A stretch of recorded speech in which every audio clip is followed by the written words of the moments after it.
ubundi umuntu wijya kumurebera muri sansi yuko atwaye Bibiliya wijya kumurebera kuri sansi yuko akubwiriza manzi umenye imbuto ye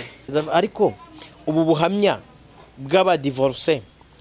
donc buri kubakira society iki mu bintu bisenya urugo bya mbere bisenya urugo bibaho bisenya urugo ni ibintu bigera nko kuri 4 by'ingenzi umuntu ashobora gutanga amakuru akaba ati ngiye nasenya urugo kubera ko umugabo wanjye yari indaya ngiye nasenya urugo kubera ko umugabo wanjye yankubitaga none hari undi muntu uri ujya kugira kese nk'iyo ngiyo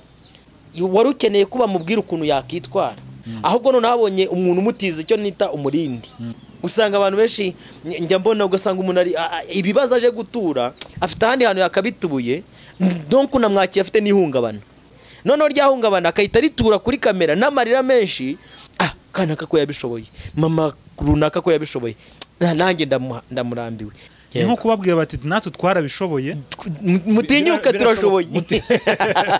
mutinyuka yego mutinyuka namwe mukore divorce dore natwe twarabishoboye kandi nta kintu tubaye tumeze neza hari n'ujya najya mbakurikira kenshi usanga umuntu ari kwikubita ku kibuno ubusi iki gitenge nyambaye ari cyo yanguriye uri kumva wimariye imyaka 7 ari kubaka ukamubwira ngo nasenye nubwo aba atari ibintu byeruye ni nko bakamubwira ati senye ngewe nubwo umugabo wanjye twatandukanye Josera n'umuntu acyamukunda niba ukimukunda kuki utagenda ngo umwegere umusabe imbabazi musubirane uraza kuri kamera tubwira ko ukimukunda kandi uyu munsi afite imyaka 20-25 agiye kubaka urugo ariko mindset afite ubuhamya bwanjye agiye mu rugo agiye kuvuga ati ningera yakibeshya nkuko kwa Robert byagenze azambona kuko akesha abantu baba bakoze divorce usanga byaye 2-3 ubu buhamya uri gutanga tureke no kwafekta abandi bantu buzafekta ku mwana wabyaye ubu buhamya bw'abantu basenye ingo bukomeje gusenya ingo nyinshi iki kiganiro ntabwo uragisiba Musa azakura akica batari ku mama nk'ibi bintu yabivugiye iki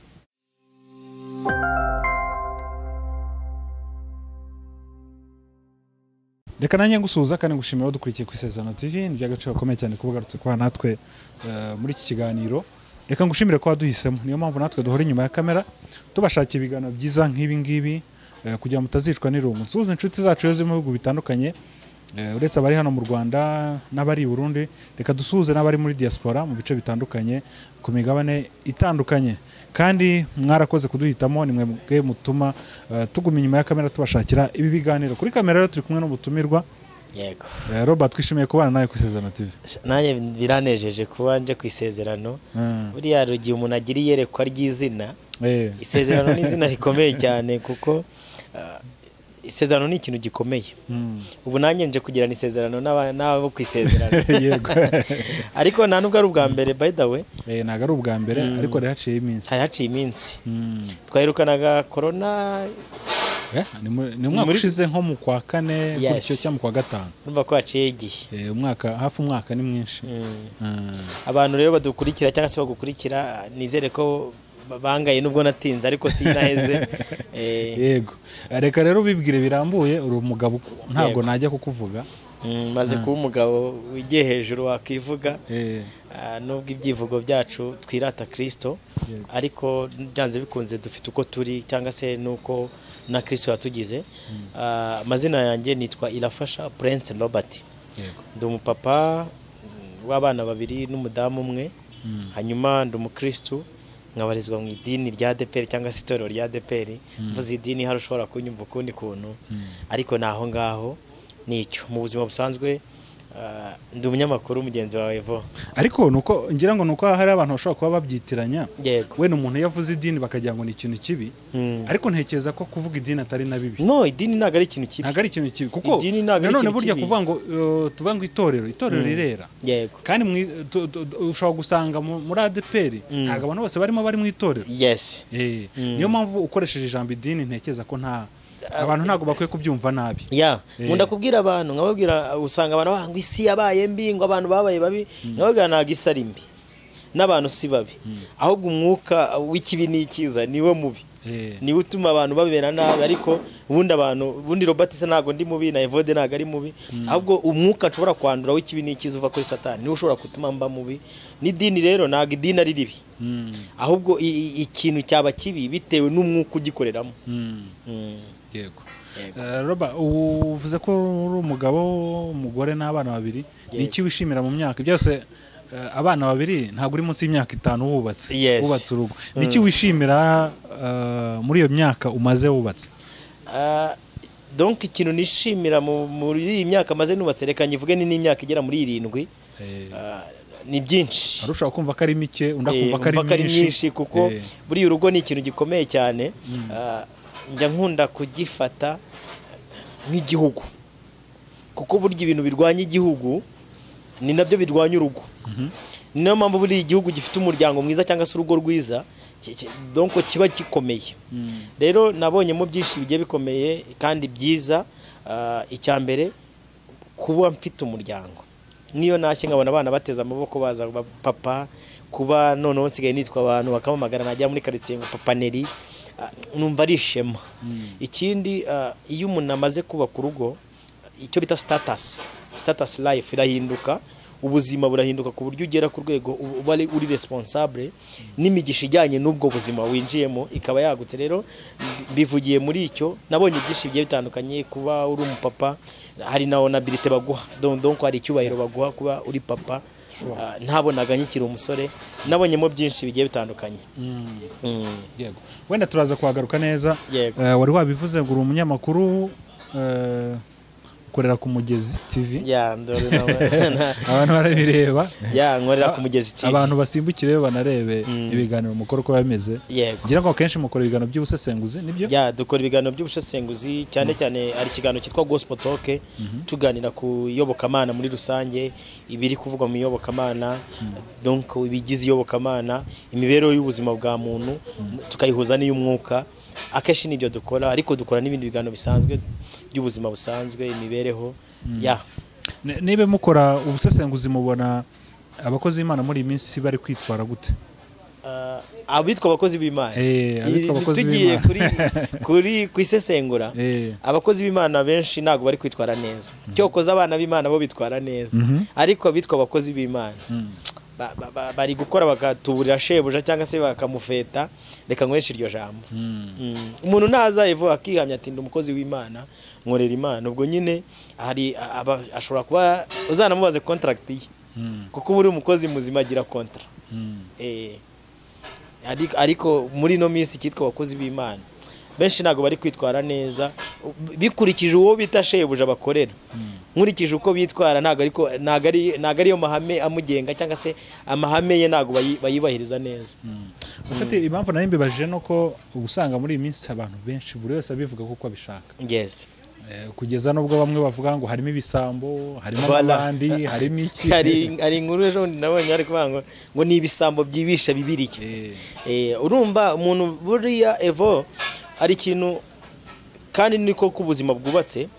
nuhura n'umuntu akaguha ati Robert ni umujura tamubonye ari kwiba nta wamubonye ari kwiba ariko kubera ko bakubwiye ngo Robert ni umujura iteka ryose nimujya munahura niba ari nk'ikintu kimari kiri hafi aho ngaho ijisho ryawe buri hanze aho ngaho kuko juste urumva uwo mwambara aba yambaye ntago umuntu bajya kuvuga ngo umuntu ni umujura umuntu yibisha Bibiliya baba bafite impamvu baba bihuje nabo bamubonanye Bibiliya babumvisha amagambo ashobora kuba ari ay'ubujura ariko ashingiye muri Bibiliya niyo mpamvu bamwe nta muntu wakita iteka ryose umuntu niba mwita ngo ni umurozi nubwo atabaroga anatanda ya surusorale 50% abaro ukuntu yamyeho uburozi mu yandi magambo mbega nibyo ndi bavuga ngo nta nduri vugira ku musozi ubusa voilà nibyo ese nanone ikibazo nibaza iyo abantu babitinze bakavanga ibisambo byibisha Bibiliya ntago bishobora kuzatuma abantu bafata abantu bose bari muri iyo ntuzagenda tubare niba bavuza abapasiteri ugasanga abapasiteri bose bahise babigenderamo bose nyine bahindutse ibisambo koko kandi wenda atari nako bimeze buriya abakurambere bacu ba kera baba ari abahanga hari imigani myinshi bajyaga bavugiramo wayisesengura ukumva koko ifite ikintu ishatse gusobanura bajya babanga umukobwa ashobora kuba umwe agatukisha bose uzi ikintu baga bashatse kuvuga uyu munsi ushobora guhura n'uwitwa umukozi w'Imana koko ari umukozi w'Imana akorera Imana by'ukuri ariko kubera ko hari abandi bakobwa bamutukishije bakamufata muri icyo kigare ariko iyo dushingiye ku ijambo ry'Imana Bibiliya yo ntago yo imeze nk'uwo umukobwa abumwe agatukisha bose ubundi distingue umukozi w'Imana n'utari umukozi w'Imana abangwa aba bantu ikintu tubarebera ku mbuto bera yego ubundi umuntu wijya kumurebera muri sansi yuko atwaye bibiliya, wijya kumurebera kuri sansi yuko akubwiriza, manzi umenye imbuto ye. Imbuto tuzabamenyera ku mbuto zabo. Yes, tubamenyera ku mbuto zabo. Aha Roba, wenda tuzafata n'igihe tugenda tubisesenguraho. Uyu munsi yari mukanya nayo nkubwiye ngo turaza kubigaraho kaho nkubajije ku rugo rwawe. Hari inkuru numva nigeze kubona wakoze ivuga ku bintu bya divorce. Uvuga ngo ubuhamya bw'abadivorce buri gusenya ingo, bukomeje gusenya ingo nyinshi. Washaka kuvuga iki? Njya gukora iriya nkuru nashingiraga ku buhamya ndi kugenda mbona ku ma platform agiye atandukanye, yaba ama TV station, ama radio station, YouTubers channels zigiye zitandukanye. Nkabona donc ubuhamya bwinshi abantu bari kwakira ni ubuhamya bw'aba divorce. Noneho ndicara ndabitekereza, ariko ubu buhamya bw'aba divorce donc buri kubakira society iki, buri kuyimarira iki? Buriya mu bintu bisenya urugo, byambere bisenya urugo, bibaho bisenya urugo, ni ibintu bigera nko kuri 4 by'ingenzi. Ikintu cyambere gisenya urugo kibaho, cyambere kibaho na amakuru. Burya ikintu cyambere na amakuru, niko abavandimwe bacu kuri RBA bakunda kuvuga. Ama information kiri mu bintu bisenya urugo nkuko kiri mu bintu byakubaka urugo. Icyo bita communication mu rugo, iyo ari nziza urugo ruraramba, iyo ari mbi rurapfa. Rero nashingiye kuri icyo ngicyo ndatekereza aba bantu bari gutanga communication cyangwa se bari gutanga information, kandi information bari kuzibwira. Iyo umuntu akoze ikiganiro ntago abaza abantu bamukuru. Ubu nicaye hano ntago nzi abantu bazankurikira, gusa we nashobora kubona umubare wabo, ariko ntago nzi ngo nkurikiwe nabande, donc mbakurikiye mu ruhe rwego. Ese bankurikiye ibi ndi kuvuga bafite ikihe kibazo? Donc kubijyanye n'ibyo ngibyo nabishingiye rero kuri icyo kintu cyitwa amakuru. Umuntu ashobora gutanga amakuru akaba ati ngiye nasenye urugo kubera ko umugabo wanjye yari indaya, ngiye nasenye urugo kubera ko umugabo wanjye yankubitaga, nasenye urugo kubera ko iwanjye ntabonaga amahoro. Noneho hari undi muntu ujya kugira kese nk'iyo ngiyo, wari ukeneye kuba mubwira ukuntu yakitwara, kandi ugasanga icyo kibazo cyakemuka. Yes, icyo kibazo cyakemuka. Ahubwo none habonye umuntu umutiza icyo nita umurindi. Ni ikiro cyatumye nangira kutekereza bati ubu buhamya donc buri kubaka iki muri society. Harako nuvuze ngo abonye umutiza umurindi. Amutije umurindi mu buhe buryo noneho rero? Amutije umurindi mu buhe buryo? Uyu munsi ngiye Robert ndubatse. Urambajije uti ni ikihe kintu cyiza tonko cyakuryoheye mu rugo? Umwana w'umusore urakurikira iki kiganiro akabona wenda ari muri age yanjye, avuga ati ariko ewana nanjye nibura nzajye nahabanyite papa kibwa. N'urugero nyine nguhaye. Urumva ari fierite yuko kubona ko Robert mugenzi we ari kwishimira ko bamwita papa Neri. Urumva nawe agize ishyaka n'umuhati wo kuba ati nanjye reka nubake, wenda bazanyite hari akazina nkunda Megan n'urugero. Umunsi bazajya banyita papa Megan, ubwo n'umwana wa kabiri wanjye nanze kuvuga uw'abandi. Uyu munsi urumva ko mutije ishyaka, muteye ishema ryo kuba yakubaka urugo. None ahangaha Robert ndabihinduye. Rwati uko mundeba urugo rwananiye kubera umugore wanjye yanukaga, ukibaza umuntu atukana ari wenyine, ntaba afite undi muntu batukana. Rero uyu munsi niba nawe ufite undi muntu mutukana, aho kugira ngo nze nkubwira ati umudamu niba gutoka iga kubana cyangwa se ujye gusesengura, ujye hasi urebe ikintu kimutera gutukana n'iki, ni karemano ye yabyandujwe n'abandi. Kuko buri umuntu ashobora kugutuka avanye amakuru hanze. Navuze ni ikintu cyambere gisenya urugo na information. Mudamu cyangwa se umugabo ashobora kuza mu kabari n'urugero, abagabo bagenzi bakamubwira ati ugura utarakubita umugore wawe urushyi nibura rimwe ngo azajya guha icyubahiro. Uyu munsi rero bakubwiye ko gukubita umugore kugira ngo ubone icyubahiro, mwari mwarabanye ntarigeze unamukubita ugataha yagusuza ati wiriwute niriwe neza, ugahita ushyiramo urushyi kugira ngo ujye kwapurika bya bintu mwigije. Ni icyo rero nashingiye ko batiza umurindi. Ugasanga umuntu araje, ngewe umugabo wanjye ntago yamaga keya, akubiye muri ako ngako, ni ukumva ngo ikintu cyatumye asenya ngo ntago bamaga keya. Noneho undi nawe wifitiye muri mindset ye. Buriya iyo umuntu akoze ikiganiro nk'iki, impamvu nabivuze evode ni iki, iyo umuntu akoze ikiganiro nk'iki ngiki cyafekta ibintu bigera muri 3. Cyafekta imitekerereze, kikafekta imibanire, kikafekta imibereho cyangwa se imyizerere. Duspose wenda insengera muri ADPR nabivuze, dufite ijambo ry'Imana, dufite abatwigishije. Bibiliya yo itandukanye na leta. Leta ifite ukuri kuvuga ngo umuntu nakunanira, sibyo umusende cyangwa se umwirukane cyangwa se ujye mu mategeko mutandukana kugira ngo mwibahambireho. Ariko Bibiliya zikivuga iravuze ngo mukundane mubane iteka ryose kugeza umwe agize gute apfuye, ku buryo n'umuntu kugeza Yesu agarutse, ku buryo niba ngiye Robert umsenya urugo rw'umuntu, ubwo kuri Bibiliya imfata nk'urupfu. Rero uyu muntu uje akaza kuri kamera akavuga ati njyewe nabonye bindambiye mu mico yanjye, sirituke n'ikintu cyambabazaga. Akenshi dukunda kubona abadamu niyo bakunda kuza gutanga ubuhamya, kandi buriya nikosa nagaruka ku bandi shinza n'abanyamakuru babakira. Okay, bafite ibyo bari kubaka n'ibyo bari kwishakira, ariko cyane cyane nk'abanyamakuru bakora gospel nababwira ngo bakora amakosa. Buriya kwakira umuntu ushingiye ku nyungu ari kuri gusenya societe ntago ari byiza. Byakabaye byiza umuntu aza niba ari icyo yaje kubwira abantu, ariko kiba ari ikintu cyubaka atari ikintu gisenya. Kuza kurira imbere ya kamera kugwagahinda ufite. Ese mwabaye abapsikologe?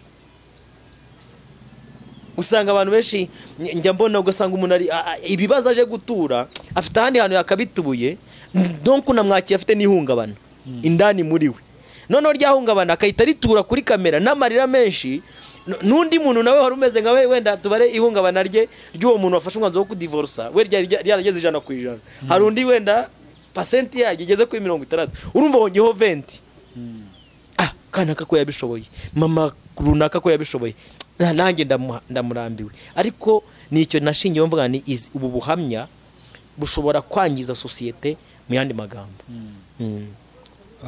Nuvuga ngo bari mu bantu babakurikira nko kubabwira bati natwe twarabishoboye, mutinyuka turashoboye. Mutinyuka, yego mutinyuka namwe mukore divorce dore natwe twarabishoboye, kandi nta kintu tubaye tumeze neza. Hari n'ujya njya mbakurikira kenshi usanga umuntu ari kwikubita ku kibuno, gusa iki gitenge nyambaye ari cyo yanguriye, uri kumva just urumva. Ahubwo nibwo nsigaye nambara neza, nibwo nsigaye nambara neza. Nibuka rimwe umuntu mwegeze kunyandikira message nakoresheje umudamu, njya kubikora nanjye narabakoreshaga. Yigeze kunyandikira message aranyandikira ngo ati wampashe kira kidamu, wampashe kira, yes muhe pass. Urumva amaze kumwe ngo nimupase kira kidamu, ndibaza urumva psychologically cyangwa se mindset bitewe n'ubuhamya nuko yitinyuye yafunguye amarembo akagaragaza ko itasingo libre yes. Ndatekereza raba urumva affectation y'ubwo buhamya, uwo mugabo uri kunsaba pass afite umugore, urumva atari cyo yangije. Nicyo rero cyahise gituma nekereza navuga anatanda ubu buhamya bukomeje gusenya ingo. Yego, wenda doye nk'ingero z'ibintu bifatika uvuga uti iki kintu umuntu nkurikije ibintu wenda umuntu yavuze singombwa umuvuga amazina yawe, uvuga uti umuntu kana yaraje avuga gutya bishobora gutuma wenda n'undi muntu wabyumva kuko byamutiza umurindi. Oya ngewe mbana nabo n'inshuti zanjye nyinshi zigiye zitandukanye. Hari nago nkwiye kuvuga amazina kuko atari nabyo by'ingenzi, ariko umuntu ne evangelist, umuntu na apostle. Bibiliya twabonye ikivuga ku kubaka urugo,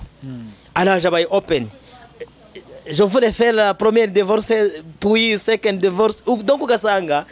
ari fier y'ibyo bintu. Ariko se niba uri umuvuga butumwa wavuze ikintu cyakuzanye ukavuga ubutumwa bw'ijambo ry'Imana, kuza gukangura Robert wimariye imyaka 7 ari kubaka ukamubwira ngo nasenye, nubwo aba atari ibintu byeruye, ni nko bakamubwira ati senye. Ni benshi bagiye batandukanye, ugasanga umuntu nkaho aje yitwa yambaye titre y'umuvuga butumwa, yambaye titre y'umukristo, aho kuzaza kuvuga ubutumwa bwiza. Ariko fote nanjye ndagaruka ku banyamakuru bagenzi banjye, namwe hari ukuntu mushimuza umuntu akaza nkaho yaje kuvuga ubutumwa bwiza, ukaza ushaka kumushimusamo cya kintu. Ibibazo njya nkunda kumva, hari mugenzi wanjye witwa Isa, nta kintu byaba bitwaye ngo arayikoze ngo ngomba divorce ya mbere ngo nago nta kibazo bigenze, ngo niya kabiri uri kwitegura. Urumva aho ngaho umushyize muri dimension yo kugusubiza ko nari kwitegura nta kintu bitwaye. Rero anatanda numva wenda na focusinze ku mazina y'abantu runaka, oya amazina ntago ari ngombwa, ariko donc hari n'uburyo noneho umuntu ashobora kuza akambara ikanzu y'uburyarya cyangwa se umwambaro w'uburyarya akaza avuga amagambo akomeye ariko ari amagambo y'uburyarya, sibyo? Ngewe nubwo umugabo wanjye twatandukanye Josera n'umuntu acyamukunda, niba ukimukunda kuki utagenda ngo umwegere umusabe imbabazi musubirane? Uraza kuri kamera tubwira ko ukimukunda kandi noneho ngewe nkubajije ngomba kubaza ni ese ubu muhuye mwakonyamuka abana ngo urumva ngo nibisho voilà, wafashe decision yawe ko mwabaye separated ariko umugabo wanjye ndacyamukunda, umugabo wanjye donc umugabo wanjye wa mbere no, leave it. Niba ugikunda umuntu urukundo rwuzuye imbabazi, tera intambwe ugenda umusaba imbabazi. Yego. Wenda ingiye cyo numvishemo ni nko kuvuga ati ngewe dore nananiwe kwihangana. Yego. Kuki wowe ukomeza kwihambira? Okay, kuyindi kote nuko. Nicyo ushaka kuvuga mbere. Yes. Arega biri navuze ngo ibi bintu biri affecte mu buryo bukomeye, biri affecte kuri societe, bikaba affecte kuri mental, psychologically. Kuko reka tureke umwana utarakora divorce akunda Prince Robert, nka wenda nka evangeliste, nk'umunyamakuru, donc ari urukunda nkunda nk'umurefera we. Uyu munsi afite imyaka 20-25, agiye kuba ku rugo ariko mindset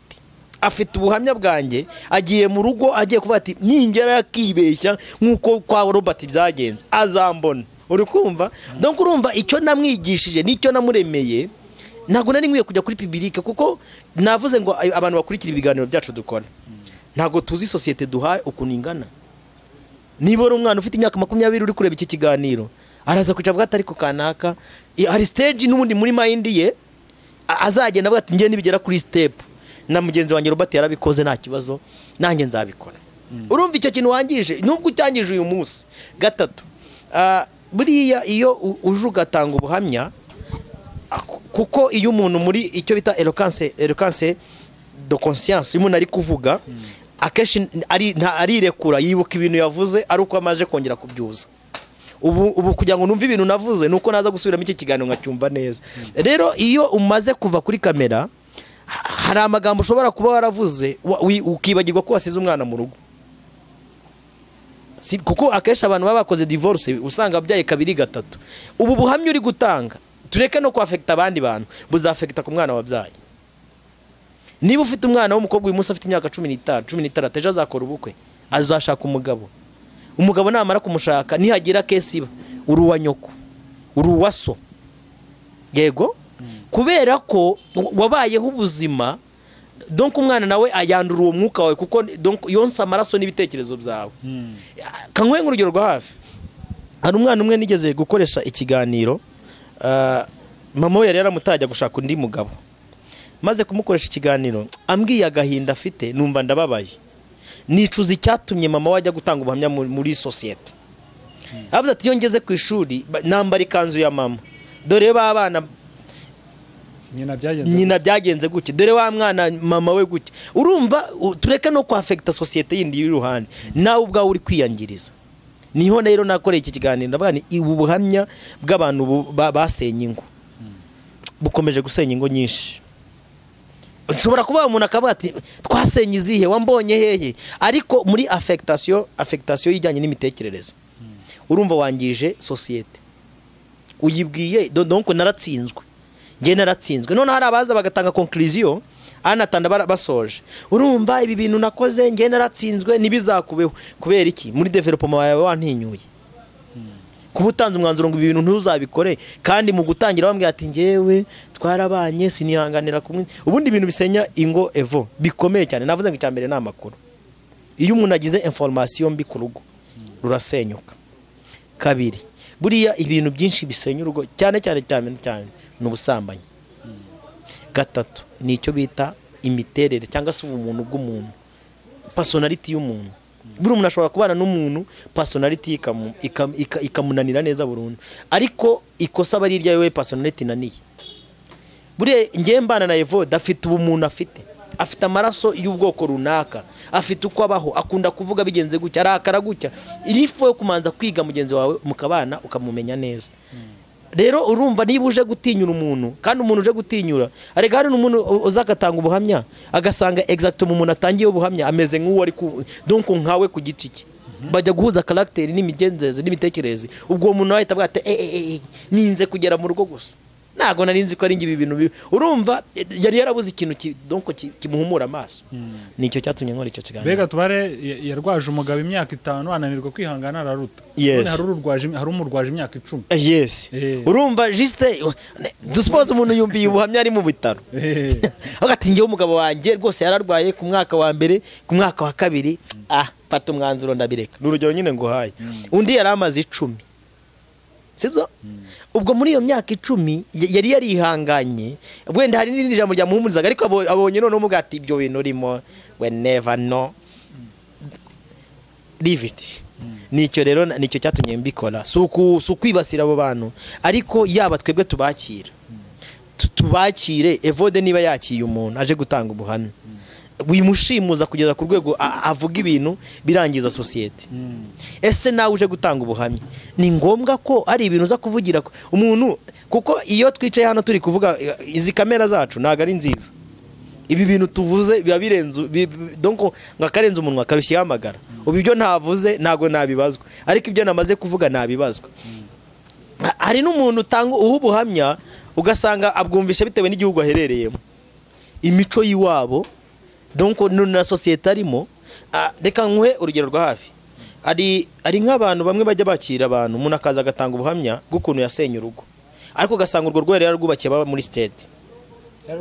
aba state cyangwa se nko mu Bwongereza ugasanga ikintu cyatumye asenya urwo rugo ni imico y'ahantu yagiye cyangwa se amategeko y'aho hantu ari noneho kuko abivuze uwakurikiye ayo marangamutima ni nuko yarusenye nawe agasenyera ashingiye kandi yibagiwe ko turi hano mu Rwanda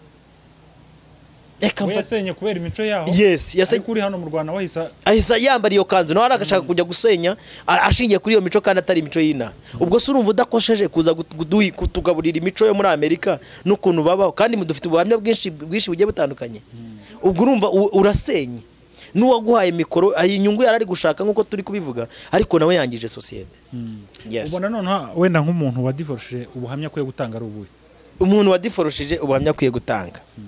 mbere numva ubuhamya akwiye gutanga muri we sibyo akwiye kuza ntiyirwe yambika abantu ikanzu ko yasenye mukaganira akavuga umuryango akabati kuko abafite experience burya experience ni ikintu gikomeye ushobora kumubaza uti ibintu ubona byasenye urugo ni ibiki gati ngewe mbona ibintu byinshi muri societe bisenya urugo ni ibingibi kuba umugabo yavugira hejuru n'umugore akavugira hejuru icyo kintu cyasozenya societe kuko arakizi we you have experience n'umwana we nakurikira icyo kigana azavuga ati ariko mama is clever woman mama zubwenge sibyo donc irangaruka yahuye nayo urabona ko yayirinze nibwo buhamya kwiye gutanga naho nagakwiye gutanga ubuhamya bwo gutinyura nuko nje mbyumva ese ubundi abantu ubona mu gusenya nta ruhare rwabo ruba rurimo byanze bikunze abantu babiri baburana umwe abayigiza nkana nigeze kujya ahantu mu murenge donc abantu bari kuburana gatanya baraburana batangira ari neza bari kuganira neza umwe ageze ati wampyisiwe amafuti yawe ndayahaza uri kumva undi ati wangurubewe ngewe ukibaza basengera mu itorero runaka ukibaza pasiteri wamanitse ikiganza agasezeranya impyisi n'ingurube ukamubura kubera iki donc babazi umwe abaza amafuti yundi ntibashaka no kuyavugira hanze uri kumva noneho kubera kumwe akayagereranya kugeza ku rwego yashyize ku rwego rw'uko ari nk'impyisi undi akabati naba yawe ameze nk'ingurube nago umuntu umwe yasenya urugo biba ngombwa ko abantu bombi bagira gute barwisenya ari agasitwe nigeze kumva ko umuntu wagiye kuraguza umudamu avuga ngo umugabo amumereye nabi umupfuma aramwumva neza arangije aramubwira ati rero akira akagati amuhaye umuzi nk'uko warandura iki giti gutyo ukamuha umuzi warangiza urikumva atujye uwushyira hano mu kwaha igihe umugabo azajyaza ati kindi ushaka akajerekani keza kogeje neza karimo amazi akimara kuza uhita uyajundika urumva niba yajyaga umugabo azavuga ati kingura gicucu we undi ati gicucu ni wowe ubwo gicucu ni wowe ntago kikishyurwa ni kingura wa gicucu yes kuko ajunditse amazi donc urugo rukongera rugasubirana neza rugasubirana uri kumva rero ntago umuntu umwe asenya urugo ntago umuntu umwe asenya urugo pe ni kuri kote yanjye ngero bati nasenye aba ari amafuti yanjye mugenzi wanjye ananiye kwihanganira nkuko nanjye haraye namba nagize gutenananiye kwihanganira wakomeje gushinja abanyamakuru ubona ubuhamya bugendanye n'umuryango abantu bakwiye kwakira ubuhamya bameze bute donc niba content ye cyangwa titre ye niba titre ye yubatse ati ikintu cyakubaka umuryango cyangwa se cyasenya umuryango uri kumva nibakira ubuhamya buvuga ngo umuryango wakubaki kuti yes numva ari ibyo ngibyo bagakwiye kwakira donc ni gute ariko sereka nkwe nk'urugero rwa hafi ujya ubona nk'ibiganiro Antoine Rutayisire atanga byo kubaka umuryango ubona bitwaye iki si byubaka societe nta kintu bitwaye uyu munsi ngero bati nshobora kubivuga unkurikiye akabata haha nuko rwubatse akananega iki kigana akabati nzaba ndebeje muri kutazarusenya birashoboka ko umuntu yasenya urugo pe evo naga ari gitangaza icyo cyo tucyumvikaneho birashoboka ko umuntu yasenya kuko ibirwanya urugo ni byinshi urugo rugira ibitero 10 donc bigera ku rwego bikomeye kuko ushobora kubaka ibintu byose mu rugo rwawe ukabishyira ku murongo ugasanga mwenda nka transport yonyine igusenyeye urugo ari umuntu umwe twigeze kuganira ambwira ukuntu urugo rwe rwasenywe n'umumotari kandi bafite imodoka mu rugo uyu mumotari usanzwe akaza aje gutwara umudamu we ku kazi yamara kumutwara umugabo nawe agahita yatsa imodoka akajya mu kazi urumva biroroshye ko umugabo yakamufata akamudepoza ku kazi akagenda ariko yari yaramushyiriyeho moto yo kumutwara urumva ko nta n'ikintu bitwaye ni transport bashobora no kuba barabiganiriye ariko information y'umumotari ari kugenda amuganiriza wenda nyuza hano la Paris kera akiri piscine ati nkumbuye koga kabisa uri kumva umugore ntago iwe arajyanwa nibura kuri piscine ngo boge kandi umva bafite ubushobozi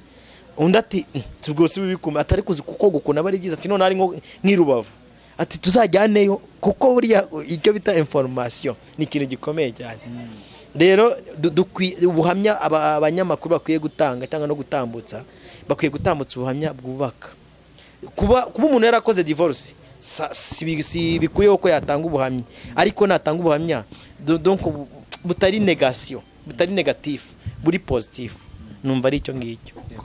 Roba urakoze cyane reka ngushimire ku sesenguze uduhaye buriya yego ariko bajya ntumva abatanga ubuhamya bajya bavuga ngo ikintu utarageramo ngo ujye wirinda kugishyiraho comment nyinshi nababivuga muri bo nyine urumva ubivuga hari umuntu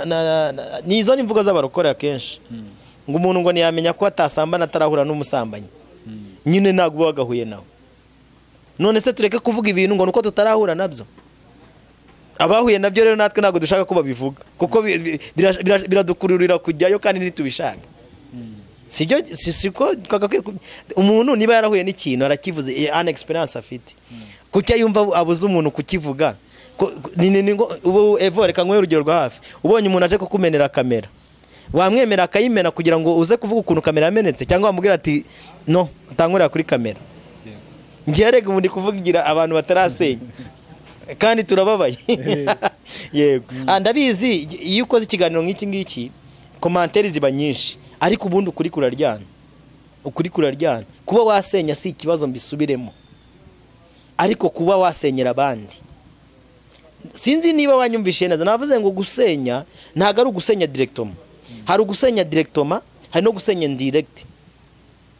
ubu se niba uje kuri cano ukaza kuri kwisezerano kama ati ngewe narasenye kandi byangendekeye gucyana byagenze ABCD umuntu ndavuga ko yasenye arandakarira ariko nago birakuraho ko umwana wawe umusa azakura iki kigano nago uragisiba umusa azakura akica kabata ariko mama nk'ibi bintu yabivugiye iki umusa azicara mu nteko yabaye mukuru yabaye umuntu w'umugabo yabaye yicaye mu nteko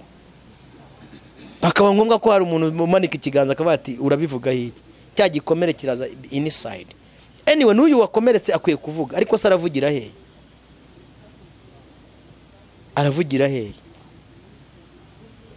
ntago abanyamakuru aregara abapsikologe mushaka abapsikologe babaganize niba ufite ibikomere ugende muganira ko agukonseye ashaka gukonseye gusubirayo ashaka gukonseye gushaka nundi it's better